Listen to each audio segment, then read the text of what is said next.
Bum bum bum bum bum bum bum bum bum bum bum bum bum bum bum bum bum bum bum.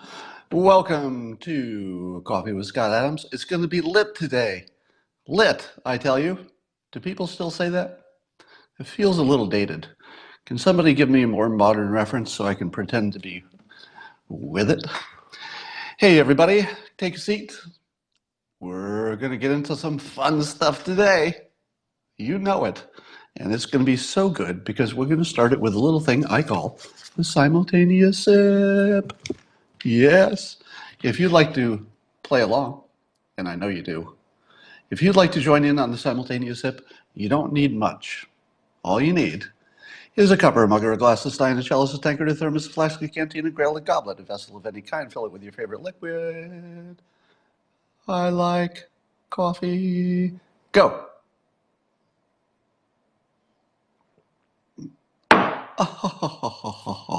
Oh, wow. So you may have seen my tweet this morning that Jake Tapper of CNN is drawing Dilbert for the week. The comic art that Jake draws, so I wrote the words, Jake did the art. So if you don't think they're funny, that would be my fault, not Jake's. Just to be clear about that. So I wrote them, Jake drew them. He drew them in his own style, so they don't look like the same characters exactly, but you'll recognize them. And that's part of the fun, is that he gets to reimagine that universe in a whole different visual way.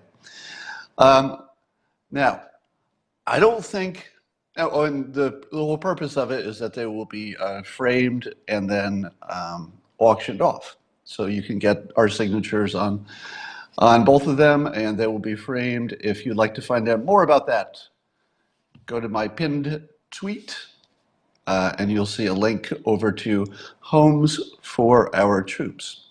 Now, Homes for Our Troops is not just a veterans organization, but they take care of some of the hardest cases. People have lost arms and legs, people who need special situations for their housing.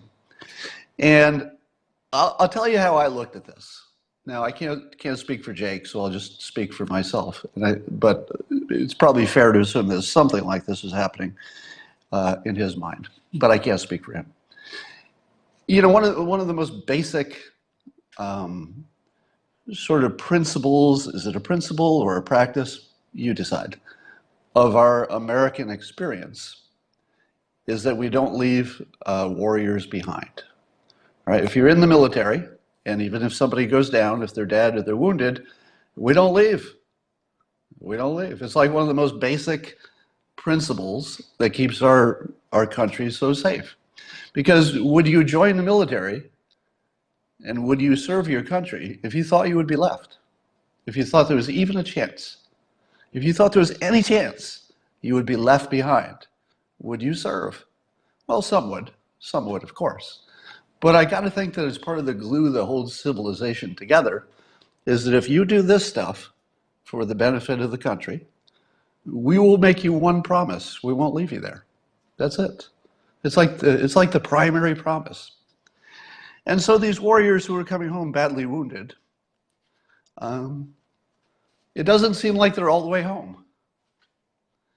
So when I look at this situation, and probably Jake has a similar feeling, we can do a little bit more. So that's what we're doing. Now, for your amusement, I would like to read to you some of the comments from the internet over this project. Now, keep in mind that the entire point is to help badly wounded veterans. It should be pretty obvious that that's the point, all right? But and people also are quite aware that that CNN and my brand have some conflict, but that's not what that's about, because the highest principle is you don't leave people behind. So we're operating on that principle, sort of the civilian version of that, where once they're home, they're still not all the way home. You got to bring them all the way home if you can. So, you know, we're operating on just trying to be useful, because people in the public eye, we have some extra We have some extra tools that the average person doesn't have. We can get a lot of attention. So we're using our tools, get a lot of attention, help the veterans. But here are some of the comments. So you know what kind of a world you're living in. So the worst comments are on Jake's tweet. So Jake tweeted it this morning. I did my own tweet. So the comments under my tweet tend to be fairly supportive, but anti-Jake. And as you might imagine, the comments under his feed are more anti-me. So I'll just read the ones that are anti-me. So, so keep in mind the noble cause. And it's obvious this is for good purposes. Everybody who's making these comments knows that Jake and I did a bunch of work and putting our time and effort and reputations on the line to try to do something useful. And these are the comments we got. Hey, look, it's a cis white male privilege on parade. And there's somebody who comes in who has a whole bunch of rumors about me. He says, so this is somebody saying this about me. He says, rape is a natural instinct for men. Now, keep in mind that these are never things I've ever said. These are things people imagined I said about a blog post that was a parody that people didn't know was a parody years ago. All right, so nothing that this guy says is actually representative of my opinion. But this is what he comes in to do. He comes in to destroy me on a charity project. All right. And then this guy says, I get it, Jake. You're rich. You're on TV every day. You get to hobnob with the elite. It's got to be fun. But the rest of us have to live outside of DC, where men like Scott Adams spew this. And then he's got some more spewing there. All right. I was hoping this was straight up satirizing Scott Adams, and I was just too dumb to get it. But instead, you chose to promote him. That's not what he's doing. Nobody's promoting anybody. Except the charity. But instead, you chose to promote him and attempt to restore credibility and legitimacy to him and his opinions. Wait, are you telling me I lost my legitimacy? I didn't even know. This is my worst day ever. According to Rando on Twitter, I've lost my legitimacy and my credibility. But maybe this whole charity thing can get it back. This question to Jake on the internet, why are you partnering with that loon? Have you asked Scott how he feels about your network and your peers, Jake? You might want to look into that before you draw comics with him. These are not helpful people. These are not helpful people. Here's another one. So this is the same guy who misrepresents my opinion. He says, or this one. So he's inferring that this is my opinion, where he says if you can't hug women, he'll have to start killing them. Does that sound like something I might have actually said? No, I have never said or implied or thought that if I am unable to hug women, I'll have to start killing them. That's what somebody's actually wrote in public about me. All right. Somebody else says, glad you're supporting a guy, meaning me being the guy. Glad you're supporting a guy who used a mass shooting to promote his app, Jake. Well, that's not exactly what I did. I made a tool available at a time when it would be useful. Okay. The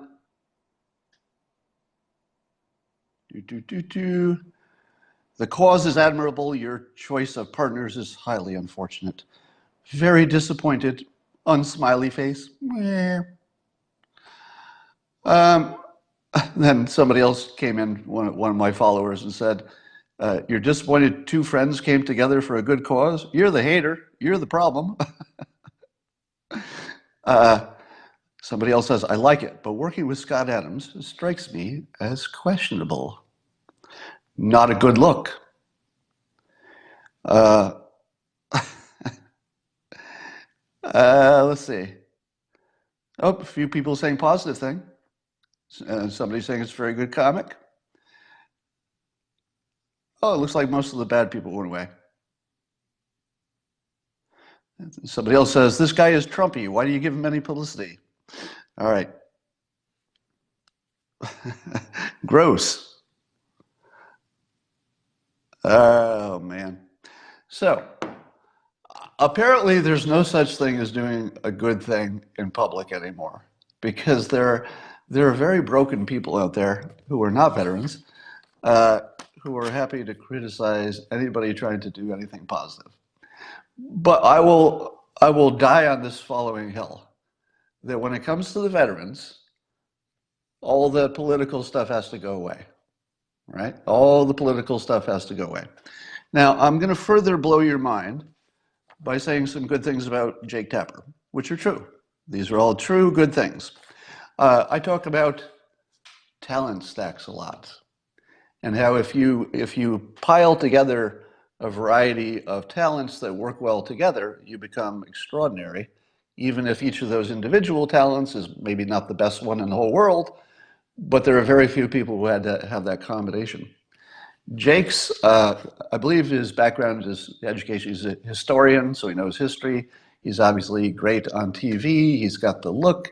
He's got the writing skill. He wrote a novel. He's a cartoonist. He's a better artist than I am, and he's used all of those skills for his show. He's one of the best examples you'll see of a talent stack. Now, just to make it fair, um, taking the politics out of it and just talking about the skill set here, uh, Sean Hannity is another one. Sean Hannity has more skills in one person than it's amazing. Same thing with Jake. They have so many different skills put together, but if you were to say, okay, what's the one thing Hannity is like the best in the world at? And I'd say, well, I don't know, it's not one thing. It's that he's got a good look, he talks well, presents well, he's, obviously writes well, he's had best-selling books, he does radio, he does TV, he's apparently brave enough to say things he understands. I mean, I could probably go on for about 20 more things that Sean Hannity has as a set of talents. Now, the people who don't like his program will say, well, it's all in the service of something I don't like. But certainly, the people that you see every day in the news have extraordinary sets of talents that work well together. It's a good lesson for you. All right, let's talk about the news. Do you ever wonder if Democrats wake up ever, like in the modern moment, let's say the moment? Has any Democrat ever awakened this week and got up and like, let's check the news? And they check the news, and pretty much everything's going right. There's no bad economic news. We're not really close to a war. I mean, we're not really going to attack Iran. And if we did, it would be some pinprick sort of thing. It feels like, well, how do they reconcile their original predictions of how things would go under Trump with how things have gone so far? Because, the first few months you could say, oh, well, he's getting lucky, or it's an overflow from all the goodness from Obama. But year after year, doesn't it get harder to hold on to the fact that you predicted 100% of everything wrong about him and that just none of it is coming to pass? Now, I think if you ask them, they'd say it's all coming to pass. Oh, it's all coming to pass.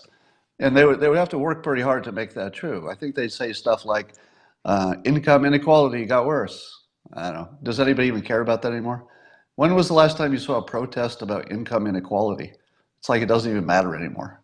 As long as people have jobs and they're doing well, they care a lot less about other people, it turns out. So I just wonder about the psychology of being so wrong in the face of the facts that things are going great. Now, one of the ways that you know things are going great is that I'm going to tell you what the worst news is. Here's the worst news on the major political sites. Number one, blah, blah, blah, the Emmys. Like that's major news, the Emmys. Okay, what else? Well, mostly this Ukraine thing. There's basically nothing else happening, just the Ukraine thing. So let's talk about that, because there's something about the Ukraine situation that somehow captured everything else. Have you ever noticed that? Oh yeah, we'll talk about Modi. Remind me again. That was a great situation there. So here's the thing that's happening with the Ukraine situation. You all know the story. The president made a phone call with president of the Ukraine and tried to get him to investigate Biden and Biden's son's involvement in Ukraine. And some people say that he was pressuring him. And if he did, here it is. Here's a statement. This came off of CNN. I forget which commentator. But if Trump used his power to try to coerce a foreign leader into influencing US elections, it could precipitate the worst political crisis of a presidency that has been mired in notoriety from its first hours. So here's the frame that people are just beginning to realize, but we haven't quite realized yet. Are you ready? Now, if you've been watching this Periscope for years, you know that I sometimes accurately predict things, as much as a year ahead, sometimes longer. Here's what's going to happen and how the news cycle is going to start evolving. Are you ready for this? All communications is influence. At the moment, we're treating them like they're separate things, but we know they're not. And it just takes somebody like me to say it a few times before other people say, oh, yeah, all communication is influence. So if the president of the United States, let me give you some examples to fill out my point. Let's say 4 months before the election of 2020, China decides to sign a trade deal. Would they be interfering with our elections? And would we say that the president may have influenced China to influence our elections? Yeah, people will say that, because every single thing a president does, if it involves a foreign leader, is trying to influence them. They're trying to influence us. It's all an influence job.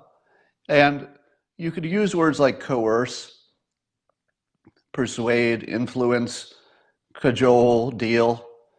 It's all that same realm. All conversations between leaders are influence conversations, even if they're talking about the weather. They're trying to get to know each other. They're trying to influence. So the only reason that this Ukraine story is a story is because people can't realize that communication and influence are always the same thing.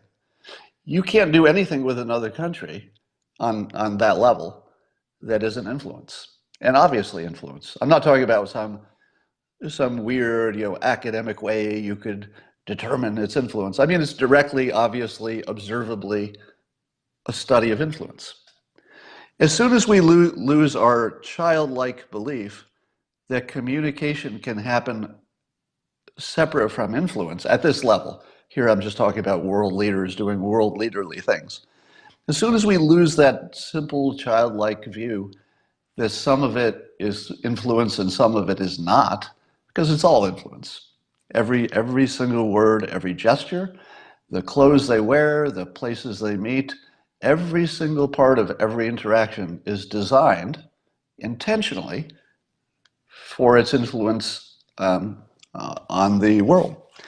So let's take, for example, let's say one of our allies, France, says something positive or negative about President Trump. Are they influencing elections in this country? Yeah, they are. How about Modi comes to the United States? He seems to be great personal friends with Trump. They get along great. For some reason, their personalities are just, apparently, we can't tell what's really happening. But by all observations, their personalities are just a perfect fit. They just seem like, boom. And you can see that everybody was commenting on that. This is not an original observation on my part. Everybody was saying that. If you didn't see the introduction that Modi gave to this huge rally-type crowd, where he introduced the president with such glowing terms, you could only imagine, no, not imagine, any reasonable observer would conclude that the leader of India was influencing American elections. What else was it? Now, I'm not saying that's bad. I'm saying that we have to grow up because that's just what it is. You know, everything. Suppose he had said, suppose Modi had said instead, I am not going to visit the United States because your president is a bad person, blah, blah, blah. You could easily imagine that happening, right? Imagine all of the Indian American voters, of which obviously there are a lot. There was a whole stadium filled with people who were there to see Modi as well as Trump. Imagine all of them hearing their prime minister back in India, you know, where they may have been born, or at least they may have some family connections through their parents or whatever, uh, telling them that our president is so bad he won't even visit. Just hypothetically, that didn't happen. The opposite of that happened. Wouldn't that influence the election? Of course it would. Of course it would. Did Modi's um, great attitude toward our president influence the election? Absolutely, of course. Was it intended to do that? Well, in the sense that all politics are about re-election or election. I mean, everything's really oriented toward that because that's the system we built. All of the politicians are supposed to be trying to get elected. That's not the secret plan. That's explicitly what we hire them to do. Do such a good job, create such a good image that we want to re-elect you or elect you. That's your job. So they're just out there doing their jobs. But can we imagine that the president's one phone call with the president of the Ukraine had any impact that was nearly as large as every time he visits a foreign leader or vice versa? How can you compare Modi's visit, which was enormous influence on our election? It was enormous influence on our election. How do you compare that, where we're all watching, it's all obvious, you know, but because it's just two leaders acting friendly to each other, you say to yourself, oh, that's normal. That's just normal stuff. Well, it is normal stuff for leaders to be friendly with each other, but the level of camaraderie that you're seeing between these levels is influence grade. It's meant to influence both domestic populations, and I would argue it's doing a good job of doing exactly that. And of course, the other big example is did the Brits influence our election through Christopher Steele, through anything that they did? And the answer is yes, of course. And how about, do we influence elections in France and Israel and in Great Britain? Yes, all the time. Do you think it doesn't matter to people in Israel that Trump and Netanyahu got along well? Of course it mattered. It mattered a lot. It's all influence. So the children in the room are looking at this conversation between leaders and saying, if it was meant as influence, and if it could have had an impact on the election, it's something terribly, terribly wrong. Here's me recasting that same statement. If it was meant as influence, and if it was meant to influence the elections, it would be like every other interaction between leaders. All of them. They all have that same nature. They all influence elections. If you do it wrong, it's bad for you. If you do it right, it's good for you. So we should break out of this child frame of imagining that communication between leaders is ever influence free, or that it's ever not about the election, because it's always about the election. All right. Uh, some more on that. The funniest part of the story is, I don't know about you, but I love watching the anti-Trumpers trot out a new theory that's going to take down the president this time. This time we got him. Okay, the last 10 times, those didn't count. This time we got him. And then watching it fall apart in the usual ways. You know, it always starts with the bombshell from the Washington Post or the New York Times. And we're not going to give you any names. Sure, we're not going to name any names of our sources, but it's a bombshell. And then the rumors start and everybody piles in and it's the biggest story. And then stuff starts trickling out. One of the things that trickled out over the weekend, I think, was that the so-called whistleblower, the person who was complaining about the Ukrainian phone call, wasn't there. He didn't hear it. Heard it from someone else. Okay, now that doesn't mean that he heard it wrong, but it changes how you feel about it, doesn't it? He wasn't in the room. He didn't hear the actual words. He heard someone else's description of the words. Do you think of it the same anymore? No, because whoever told him the words didn't quit. Whoever reported to the whistleblower, this is what the president said, that person didn't quit. And they should have quit if they had a problem with it. Otherwise, they were just talking. In other words, they didn't have a problem with it, which is part of the story too.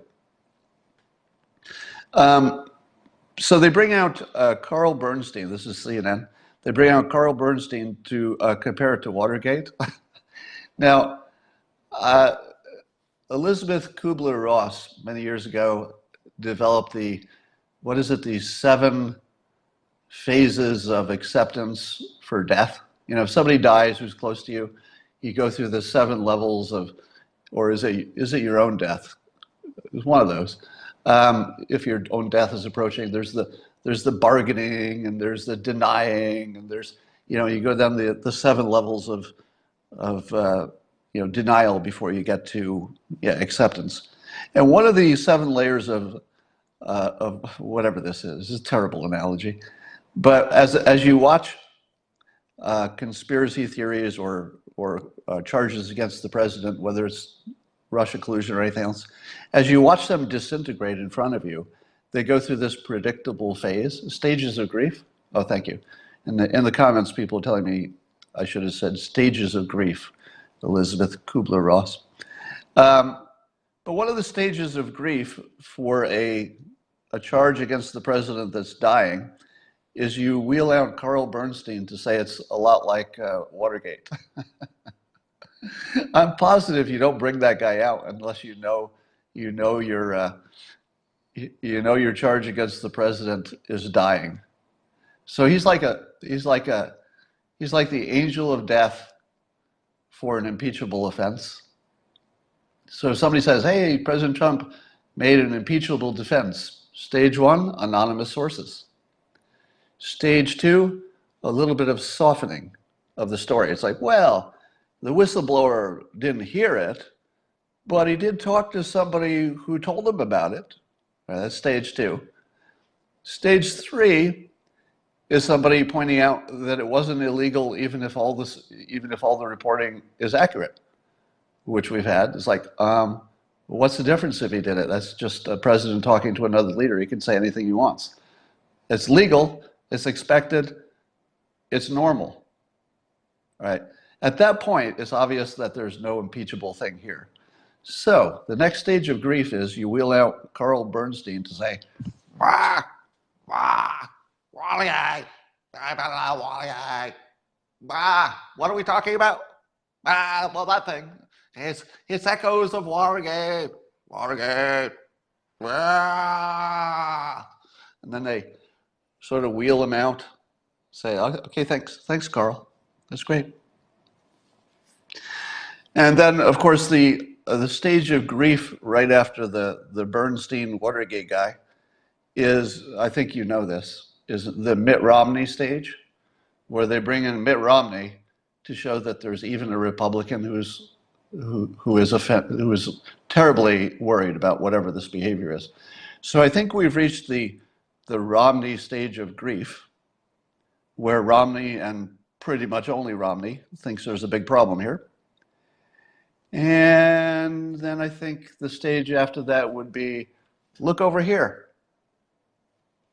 And then the stage after that, the last stage of grief is, it really did happen. You're talking about it wrong. No, we swear. The thing we said happened, it did happen.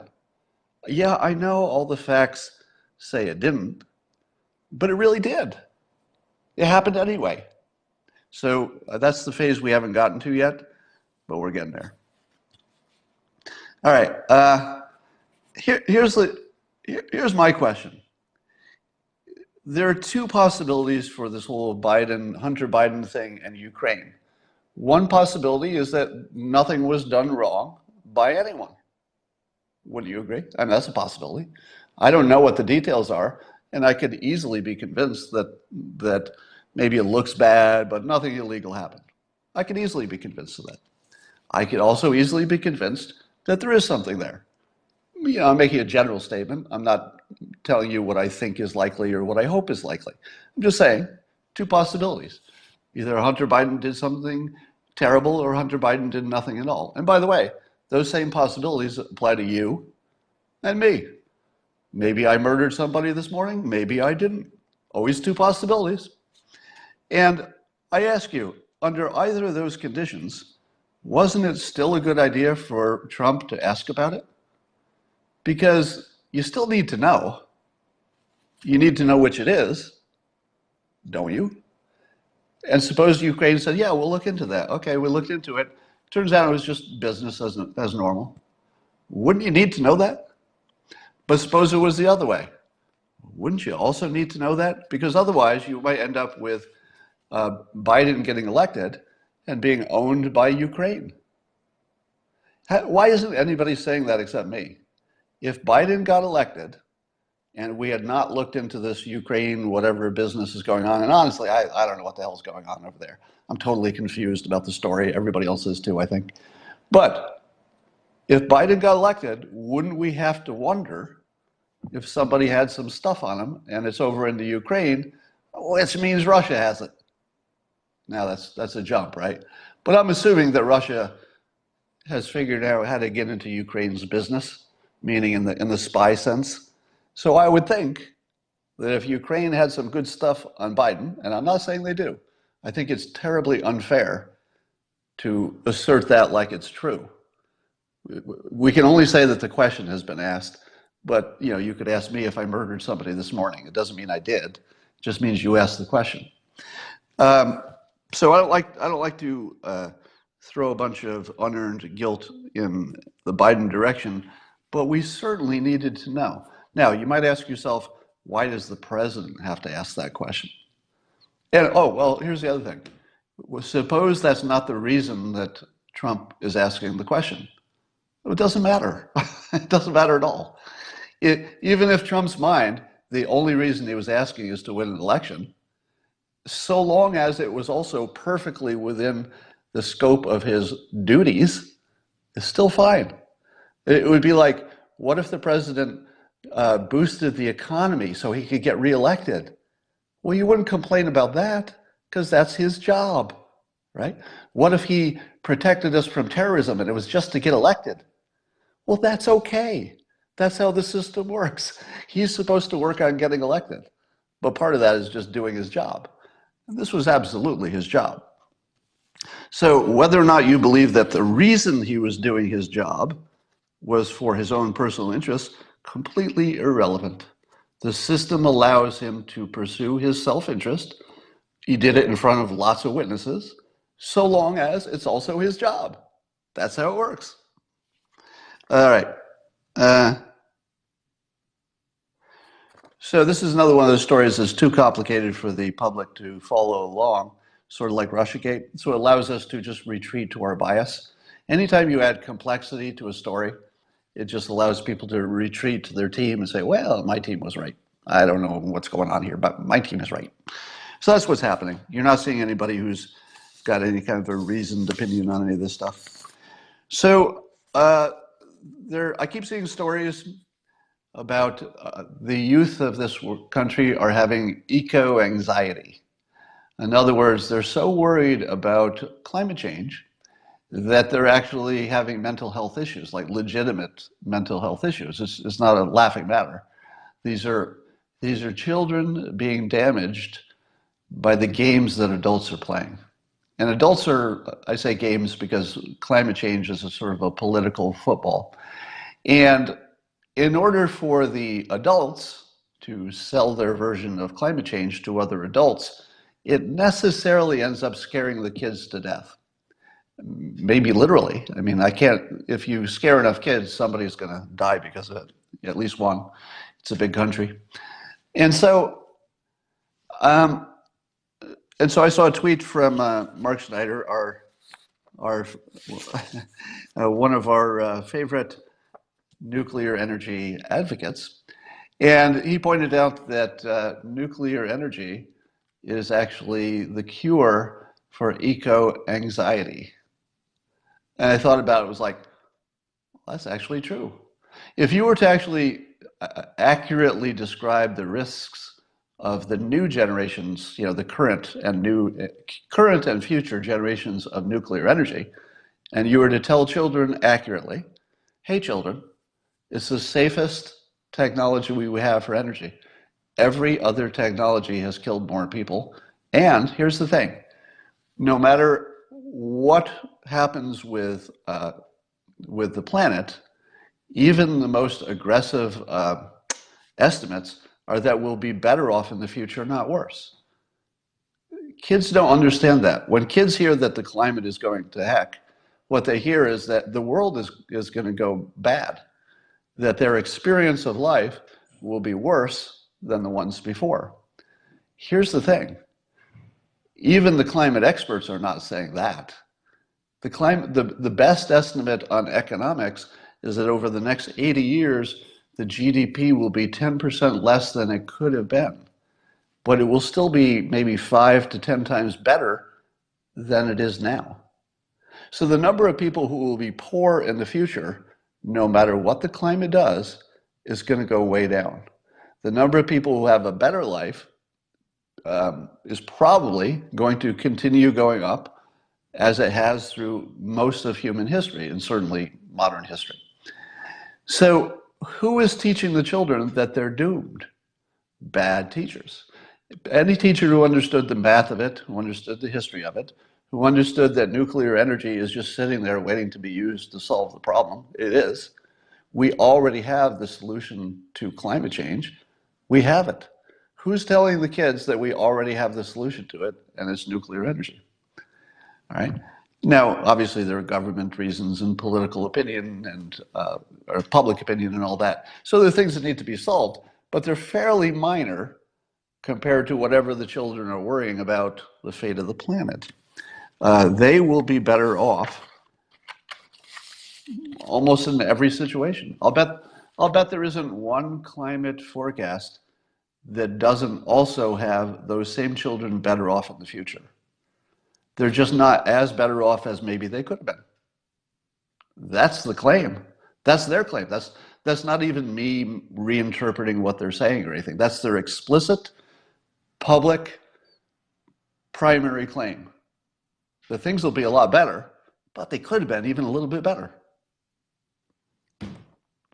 So it almost makes me wonder if I need to fix this. Meaning that this is a communication problem that children need to be deprogrammed. So perhaps I could write a one-pager to put let's say the child version of what I just said into an easy to digest. Maybe a page is too much, and maybe 2 paragraphs would be maximum. Because remember, it's kids, so you have to really shrink it down to its tiniest little thing. So why don't we tell kids that if they promote the modern version of nuclear energy, not the old stuff that was dangerous, but the modern version, if they promote that, and if they know that carbon scrubbing technologies are a thing, they should feel good.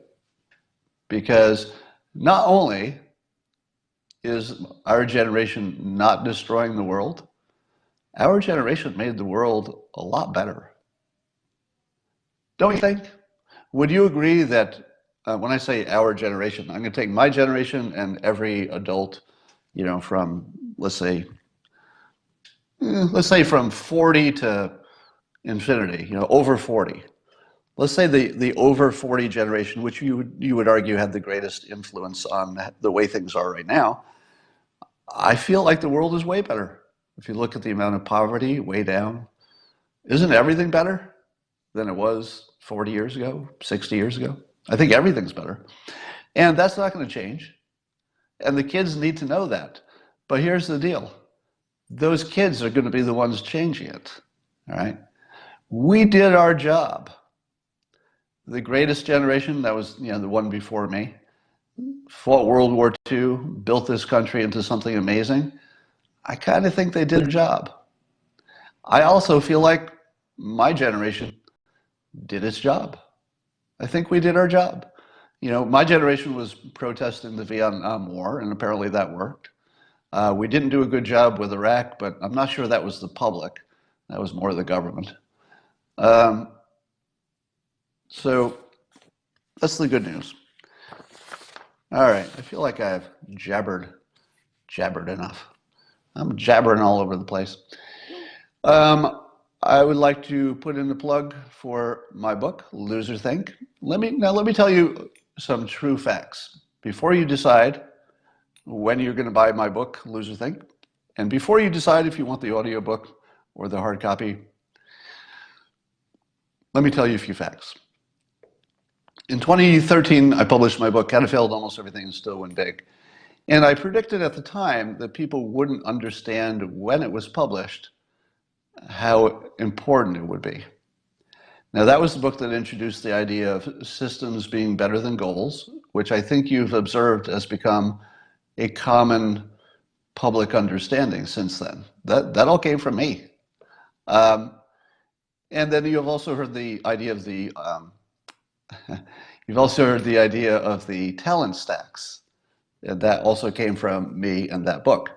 Now, since then, that was 2013, so that's 6 years ago. Enough people have tried the ideas in the book that now they're getting back to me. People are saying they got promotions. People have lost vast amounts of weight because using a system instead of a goal for weight loss. And just these tremendous life changes. People have started companies, quit their job, made a fortune. I mean, I literally hearing this every day. Every single day, somebody contacts me, usually on social media, and says, your book changed my life. Then I wrote Win Bigly, that came out about President Trump's powers of persuasion. And it wasn't just about Trump. It was a book to teach you persuasion in a very approachable, everyday way so that you can see it happening to you. You could use the same techniques for your own benefit, for your business, for your personal life. And now I'm starting to hear those reports. So enough time has gone by that I can't tell you how many people read that book, contacted me and said, hey, I want a better situation in my job. And I would say, well, use some of those techniques in the book. And then they get back to me and say, I got a huge raise or I got a promotion. So Win Bigly is actually totally changing people's lives. That they are getting richer by using their negotiating powers and their persuasion powers and going out and getting stuff. They're getting raises, they're getting promotions, they're doing things that they didn't feel they had the tools to go get that thing. And then when they realize that the tools are quite approachable once they've been explained to them, then they can just take those into their boss and next thing you know, raise. So my new book that's available for pre-sale, Loser Think, is written for the same general purpose, meaning that it's meant to have a direct improvement on your life, in this case, to allow you to see the world in a clearer way. So the loser think is unproductive ways of thinking, and unproductive in this context just means you don't have experience across a number of domains. For example, when I was just talking about climate change, did you notice how I put an economics spin on climate change? The reason I can do that is because I'm an economics major, I have an MBA, et cetera. So I've actually worked and lived in that world where you're doing projections. So when I look at the economic projections, I can just see a little bit deeper. I can understand them with more texture than if I had never had that background. Now, the argument is you don't need to have a degree in economics to get the basics. For example, it would be easy to learn about sunk costs. It would take me a minute to explain it to you, and then you'd know it forever. It would take me maybe 2 minutes to explain the entire concept of the discounted value of money. If you've never heard of it, maybe you should. and to understand that money in the future is worth less than money today. So there are probably a dozen or so basic ways of thinking that are common to different disciplines. And if you've never been exposed to them, let's say your channel in life had been art. If you were an art major, or let's say just a history major, and you were looking at the world of politics, you would be flying totally blind, because you would be looking in one window, the window that you learned, your artist window or your history window or whatever. You're looking in one window, you're saying, okay, I see this house and it's a bathroom. That's it. I'm only looking through one window. All I see is a bathroom. I gotta go, that's a delivery. But if you can see through more windows, you can see the world better. And that's what Loser Think is about, teaching you to look in all the windows. I hope you get it. Pre-order now on Amazon. Bye.